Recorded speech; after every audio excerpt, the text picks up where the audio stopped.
झारखंड में निकाय चुनाव लंबे अरसे बाद हो रहे हैं और इसे लेकर सरगर्मियां तेज हैं। चुनाव प्रचार अपने चरम पर है। इस बीच हम बात करेंगे मेदिनीनगर नगर निगम की। मेदिनीनगर में किसका जोर चल रहा है, क्योंकि वहां महिलाएं मोर्चा संभाली हुई हैं और चुनाव भी लड़ रही हैं और प्रचार में भी सबसे ज्यादा महिलाओं की भागीदारी देखने को मिल रही है। मेदिनीनगर नगर निगम की चर्चा करेंगे कि कौन इस बार वहां का धुरंधर बनेगा। हमारे साथ हमारे वरिष्ठ सहयोगी राकेश रंजन जी हैं और साथ में नवीन हैं। और नवीन अभी कुछ दिन पहले ही मेदिनीनगर का दौरा कर लौटे हैं। सबसे पहले राकेश रंजन जी, आपसे जानना चाहेंगे कि मेदिनीनगर में जो मुकाबला है काफी दिलचस्प मुकाबला है। ऐसा लग रहा है मानिए कि वहां विधानसभा चुनाव हो रहे हैं और हर कोई इसमें इन्वॉल्व है। यहाँ मेदिनीनगर की यही खासियत है, कोई भी चुनाव हो, कोई भी इवेंट हो, वो आपको बड़ा दिखेगा। हालांकि वोटर्स के लिहाज से वो सबसे छोटा नगर निगम है, लेकिन अगर आप मुद्दों के लिहाज से देखें और चुनाव की जो इंटेंसिटी है उसे देखें तो वो आपको बड़ी नजर आएगी। और आप देखिए इस चुनाव में ही वहां पर के.एन. त्रिपाठी की बेटी नम्रता त्रिपाठी जो चुनाव लड़ रही हैं, तो के.एन. त्रिपाठी के एक बयान ने पूरे राज्य में राजनीति का तापमान बढ़ा दिया जब उन्होंने कहा कि बीजेपी जेएमएम की सरकार बन सकती है। और उसके बाद पूरी एक स्थिति राज्य में जो है इस पर राजनीति काफी तेज हो गई।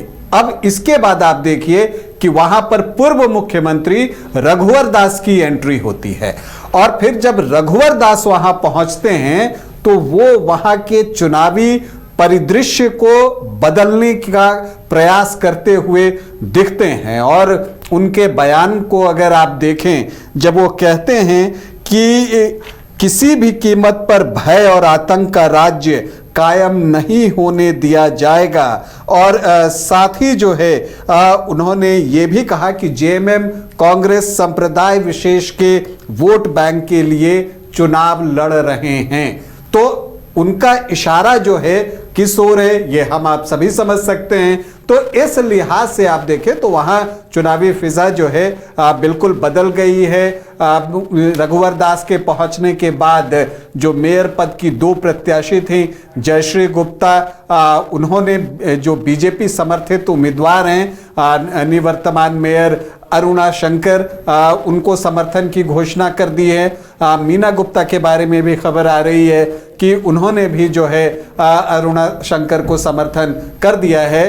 तो एक आप कह सकते हैं कि राजनीति बदल रही है। गैर दलीय आधार पर चुनाव हो रहा है, लेकिन वहां पर पार्टियां पूरा जोर लगा रही हैं अपने समर्थित उम्मीदवारों के लिए। देखिए नम्रता त्रिपाठी जो हैं वो के.एन. त्रिपाठी की पुत्री हैं, वो जोर शोर से चुनाव लड़ रही हैं।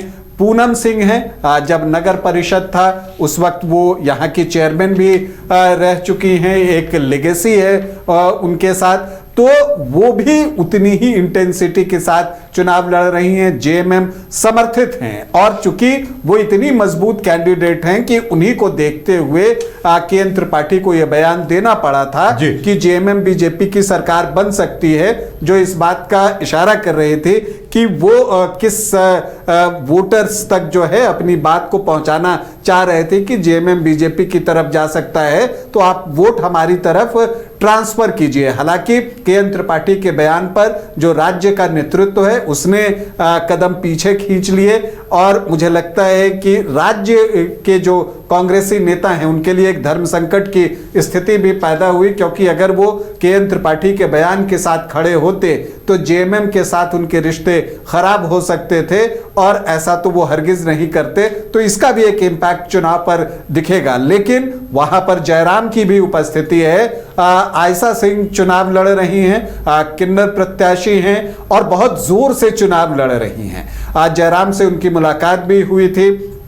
और अब जो है वहां पर आयशा सिंह का अगर आप देखें तो वो भी एक माहौल बनाते हुए वहां पर दिख रही है। तो एक क्वाड्रेंगुलर फाइट वहां पर होते हुए आप देखते हैं, चतुष्कोणीय मुकाबला जिसमें कि अरुणा शंकर हैं, नम्रता त्रिपाठी हैं, पूनम सिंह हैं, आयशा सिंह हैं और भी कुछ जो है वो उम्मीदवार हैं। यहाँ पर जानकी ओझा हैं जो कि परशुराम ओझा की पत्नी हैं। परशुराम ओझा भाजपा के वहाँ पूर्व जिला अध्यक्ष रह चुके हैं। मेघा श्री राम कुमार सिंह हैं, शीला कुमारी हैं, श्वेता विकास कुमारी हैं, तो और भी उम्मीदवार हैं। लेकिन मुख्य रिंकू सिंह के बारे में भी चर्चा करूंगा कि वो भी एक दमदार प्रत्याशी हैं। नवीन वहां से घूम कर आए हैं, वहां की फिजाएं क्या कह रही है, इन्होंने महसूस किया है, उसे बयां भी करेंगे। लेकिन जो मेदिनीनगर नगर निगम का चुनाव है वो जो है एक हॉट सीट जैसी स्थिति वहां पर बन गई है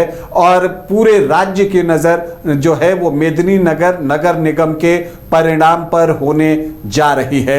वाकई में तो मेदिनीनगर में दिलचस्प समीकरण देखने को मिल रहा है। नवीन, आपने लगातार वहां का दौरा किया और प्रत्याशियों से मिले, बातचीत भी की, कई जगह चाय की चौपाल पर और आम लोगों के बीच भी गए। उत्साह बहुत जबरदस्त है, चुनावी फिजा, माहौल जबरदस्त है। क्या लगा आपको वहां? बिल्कुल उदय, देखिए पूरे राज्य में नगर निकाय चुनाव को लेकर सरगर्मी तेज है और बात करें मेदिनीनगर की, जिसे डाल्टनगंज भी कहा जाता है, वहां पर चुनावी मुकाबला काफी दिलचस्प नजर आ रहा है। हम 3-4 दिनों तक वहां रहे, अलग अलग इलाकों में गए, अलग अलग वार्डों का हमने दौरा किया और इस बार वहां की स्थिति उदय कह पाना मुश्किल है। अब भले ही अरुणा शंकर को एक स्लाइट एज मिलता हुआ नजर आ रहा है क्योंकि 2 मेयर की प्रत्याशियों ने उन्हें अपना समर्थन दे दिया है, बावजूद इसके वहां पर क्या कुछ होगा यह कह पाना मुश्किल है क्योंकि केएन त्रिपाठी की बेटी नम्रता त्रिपाठी भी चुनावी मैदान में है। हम नम्रता त्रिपाठी के साथ भी 2 दिनों तक हमने वक्त बिताया, अलग अलग इलाकों में वो गई। और देखिए उदय, एक सबसे बड़ी बात है कि नम्रता त्रिपाठी के बारे में भी माहौल बना है क्योंकि एक पढ़ी लिखी शिक्षित युवा उम्मीदवार के तौर पर उन्होंने अपनी मौजूदगी दर्ज कराई है। इसके अलावा उनके पिता जनप्रतिनिधि रहे हैं, पूर्व मंत्री रहे हैं, तो उसका भी सपोर्ट है और लोग उनके साथ भी नजर आ रहे हैं। वहीं एक और कैंडिडेट का, जैसा कि हमारे वरिष्ठ सहयोगी राकेश जी ने जिक्र किया, रिंकू सिंह। रिंकू सिंह जो है वो पूर्व डिप्टी मेयर रहे मंगल सिंह की पत्नी है और वो भी नई सोच, नई विजन के साथ चुनावी मैदान में उतरी हैं। तो चूंकि अनुभव रहा है उनका भी, प्रशासन का, उनके परिवार का, तो उनकी भी मौजूदगी जबरदस्त दिखाई दे रही है। इसके अलावा एक और कैंडिडेट है उदय जिनकी मौजूदगी जो है इस मुकाबले को और दिलचस्प बना रही है, वो है पूनम सिंह। पूनम सिंह को जेएमएम का समर्थन प्राप्त है और उनके बारे में भी कहा जा रहा है कि मुकाबला काफी दिलचस्प है और पूनम सिंह इस पूरे मुकाबले को और भी दिलचस्प बना रही हैं। हम लगातार जब वार्डों में घूम रहे थे तो कई समस्याएं भी देखने को मिली और कई हमने जब वार्डों का दौरा किया तो लोग मेदिनीनगर में जो विकास हुआ है उससे नाराज दिखे। कई इलाकों में बदलाव की बात भी कही गई कि इस बार मेदिनीनगर में बदलाव होगा, तो कई इलाकों में लोग संतुष्ट दिखे उदय कि जो वर्तमान की मेयर हैं उन्होंने काम किया है और जो उनके वादे हैं वो लगातार निभाया जा रहा है। देखिए एक और चीज वहां पर हमने सबसे प्रमुख देखी, जिसकी हमने पड़ताल भी की थी, पानी की समस्या उदय मेदिनीनगर नगर निगम में सबसे अधिक है। बाकी समस्याएं भी हैं लेकिन पानी का मुद्दा सबसे प्रोमिनेंट है। पानी के मुद्दे को लेकर जब हमने लोगों से राय ली, लोगों से फीडबैक लिए कि पानी को लेकर स्थिति कितनी सुधरी है या वर्तमान की जो मेयर है उन्होंने कितना काम किया है, तो देखिए मिला जुला रिस्पॉन्स आया कई इलाकों में कि पानी को लेकर जो है स्थिति सुधरी है। कई वार्डों में पाइपलाइन भी पहुंचा है, लेकिन कई वार्डों में स्थिति जस की तस भी बनी हुई है। तो कई सारी स्थिति है और उसके बाद हम ये कह सकते हैं कि मुकाबला काफी दिलचस्प है, चतुष्कोणीय मुकाबला, जैसा कि राकेश जी ने भी बताया।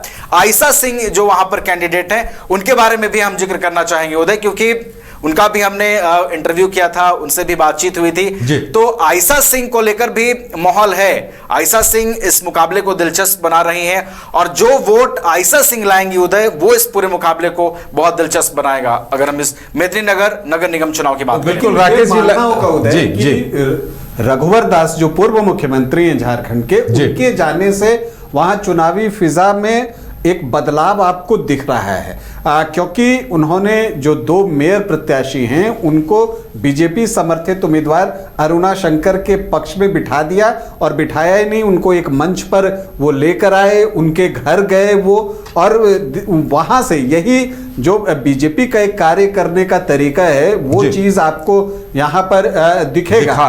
तो ये चीजें हैं। अब जो राज्य स्तर से जो नम्रता त्रिपाठी हैं वहां पर कांग्रेस कितना समर्थन कर पा रहा है केएन त्रिपाठी के उस बयान के बाद, उस पर भी परिणाम बहुत कुछ निर्भर करेगा। अल्पसंख्यक वोटर्स का मिजाज क्या रहता है, वो किस तरफ जाते हैं, या वो पूनम सिंह और नम्रता त्रिपाठी के बीच बंटते हैं, उस पर बहुत कुछ निर्भर करेगा।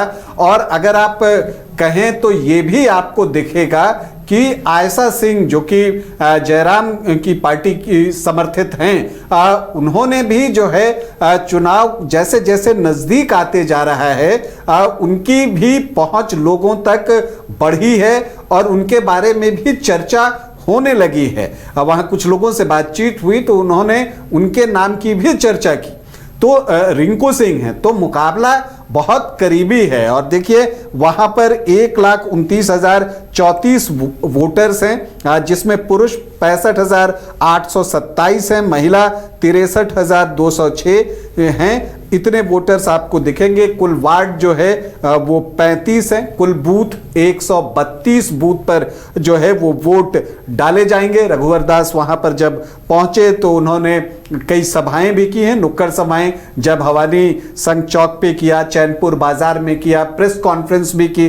तो उनके जाने का क्या इंपैक्ट होता है, क्योंकि रघुवर दास ने वहां समय गुजारा है, तो अब उसका क्या इंपैक्ट बनता है मेदिनीनगर नगर निगम चुनाव पर, यह देखना दिलचस्प होगा। लेकिन किसी भी उम्मीदवार को आप अभी ये नहीं कह सकते कि ये मुकाबले में नहीं है। ये जो 4-5 कैंडिडेट हैं उनके बीच एक क्लोज फाइट है। और जब भी मल्टी कॉर्नर फाइट होता है, ये एक्सपीरियंस रहा है हम लोगों का भी, और जो राजनीति को नजदीक से देखते हैं कि जब मल्टी कॉर्नर फाइट होती है तो उसमें अगर कुछ 1% वोट भी इधर से उधर हो जाते हैं तो परिणाम पर उसका असर पड़ता है। और मुझे लगता है कि इस पर ही लोगों का ध्यान होगा। लेकिन राकेश जी देखिए, मल्टी कॉर्नर फाइट का आप जिक्र कर रहे हैं। हम जब लोगों से बातचीत कर रहे थे, हम कई चाय की दुकानों पर पहुंचे। इसके अलावा हमने कोयल रिवर फ्रंट पर भी बहुत सारे लोगों की मौजूदगी थी जो वहां पर वक्त बिताने आते हैं। हमने उनसे भी जब राय समझने की कोशिश की